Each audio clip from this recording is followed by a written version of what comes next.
Assalamualaikum warahmatullahi wabarakatuh. Perkenalkan, nama saya Reza D. Ananda dengan NPM 220110300131.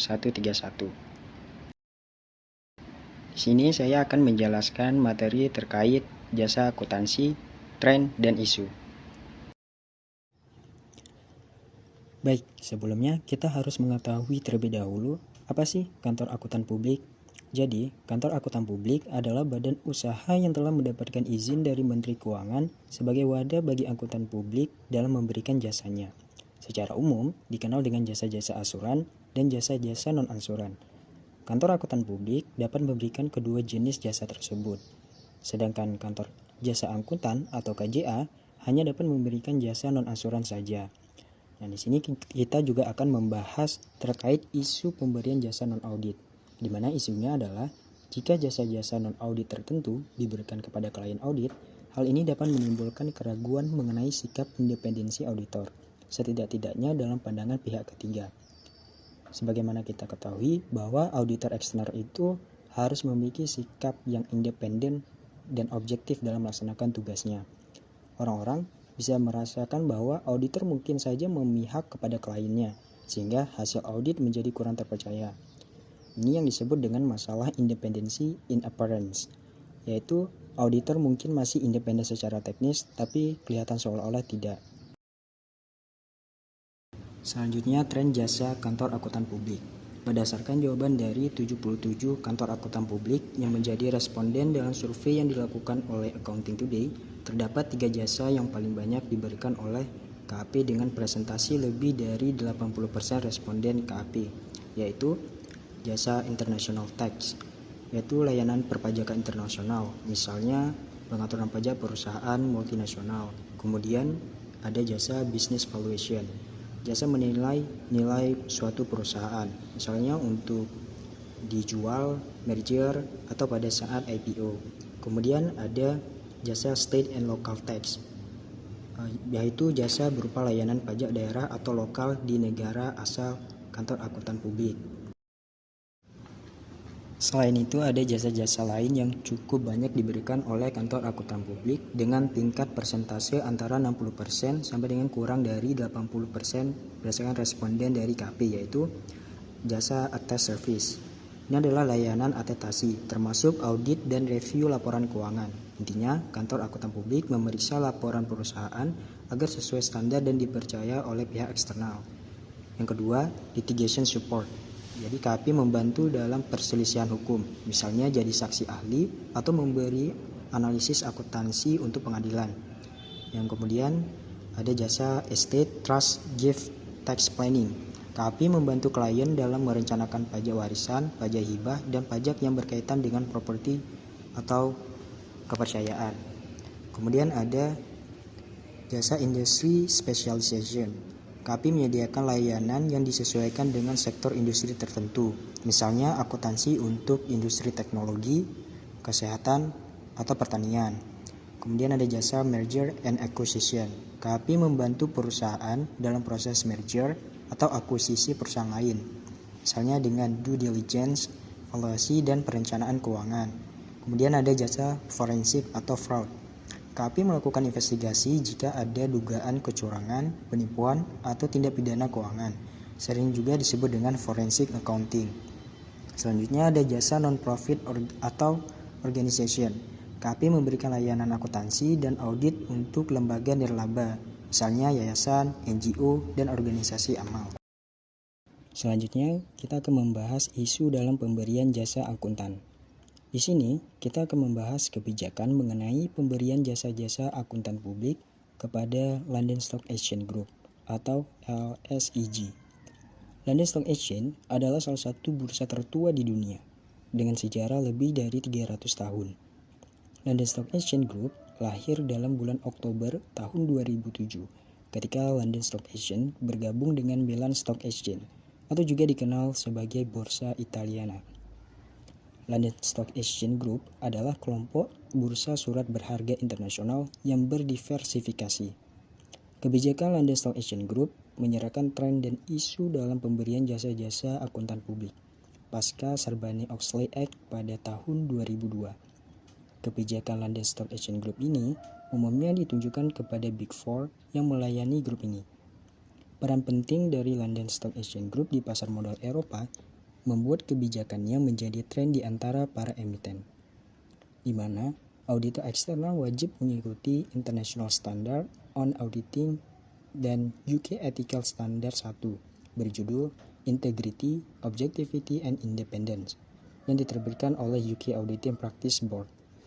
London Stock Exchange Group tidak menghendaki kegagalan auditor eksternal dalam mengelola dan memitigasi risiko yang material yang bisa menyebabkan London Stock Exchange Group dan anak-anak perusahaannya tidak memperoleh audit sign-off atau tidak memperoleh atau terlambat memperoleh laporan keuangan yang diaudit sehubungan dengan laporan statuternya atau statutory accounts. Jadi, London Stock Exchange Group sangat serius memastikan bahwa auditor eksternal benar-benar independen dan objektif. Mereka tidak mau ada masalah yang membuat laporan keuangan perusahaan tidak selesai auditnya, karena hal tersebut bisa merugikan perusahaan dan pasar modal Eropa. London Stock Exchange Group mengelompokkan 3 jasa non-audit untuk memastikan agar auditor eksternal tetap independen dan objektif. Yang pertama, yang sepenuhnya sejalan, fully compatible dengan jasa-jasa audit independen. Ini adalah jasa-jasa non-audit yang tidak ada benturan sama sekali dengan audit, jadi aman dan diperbolehkan. Kedua, yang berpotensi tidak sejalan atau potential incompatible dengan jasa-jasa audit independen dan memerlukan pertimbangan kasus demi kasus. Ini adalah jasa-jasa non-audit yang bisa saja memengaruhi independensi auditor tergantung situasinya. Yang terakhir, yang sepenuhnya tidak sejalan, fully incompatible dengan jasa-jasa audit independen. Jasa-jasa non-audit yang jelas akan membuat auditor jadi tidak independen. Selanjutnya kita akan membahas jasa-jasa yang sepenuhnya sejalan dengan jasa audit independen adalah sebagai berikut. Pertama, setiap peran pelaporan yang independen, any independent reporting role sehubungan dengan laporan keuangan atau laporan statuter. Kedua, setiap jasa yang terkait dengan pelaporan keuangan atau any financial reporting sehubungan dengan kegiatan merger dan akuisisi, termasuk upaya takeover. Auditor independen juga membantu memeriksa laporan keuangan ketika ada penggabungan perusahaan atau pembelian perusahaan lain, termasuk jika ada upaya pengambil alihan. Ketiga, jasa konsultasi mengenai akuntansi keuangan atau pelaporan mengenai review pengendalian.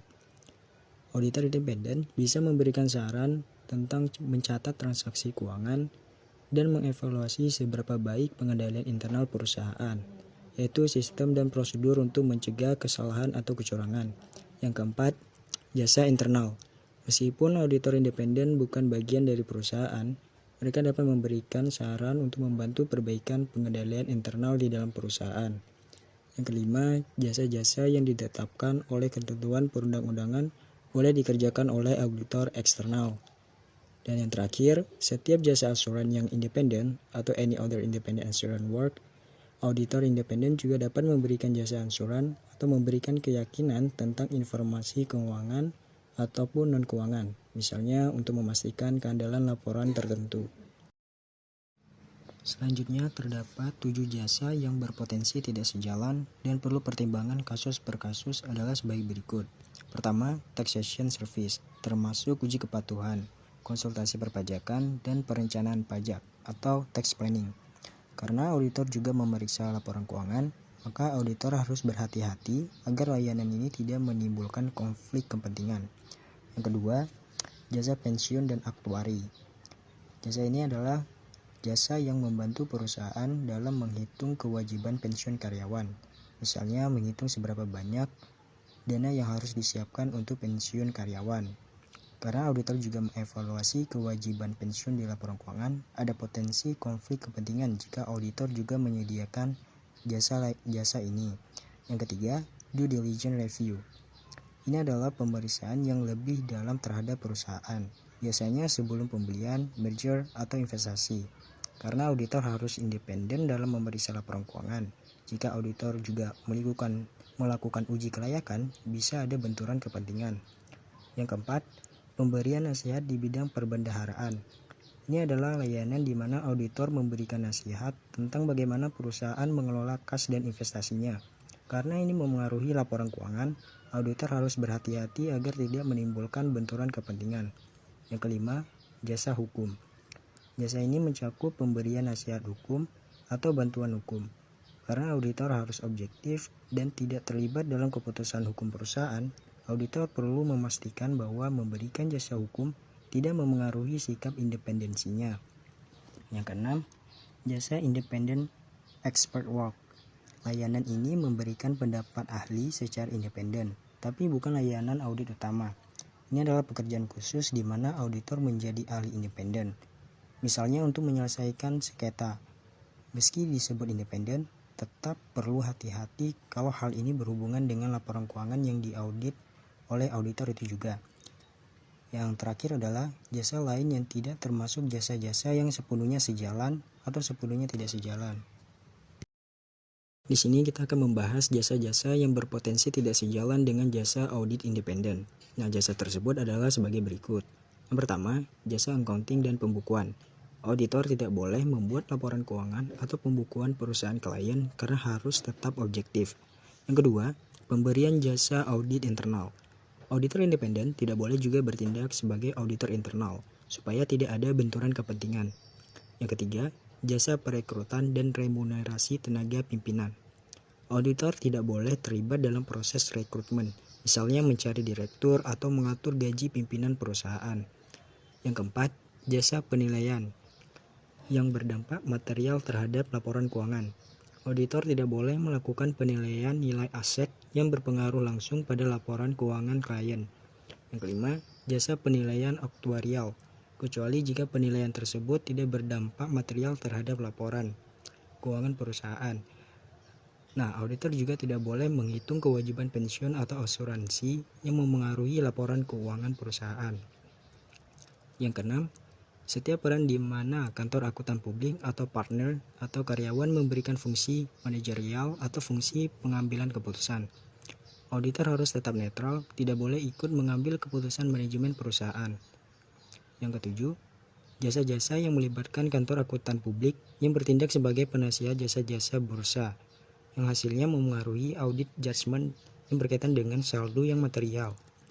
Auditor tidak boleh memberikan saran soal pasar modal yang bisa memengaruhi hasil audit atas saldo keuangan yang penting.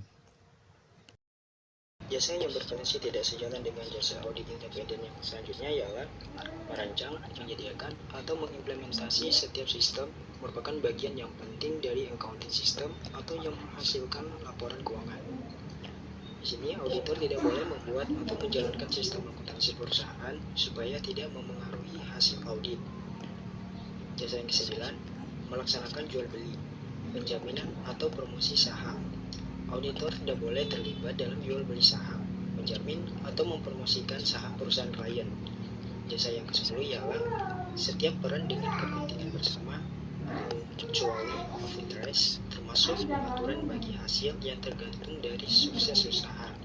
Fee berdasarkan sukses satu kali, one of success fees diperkenankan jika pengaturannya tidak mengancam independensi dan objektivitas auditor eksternal.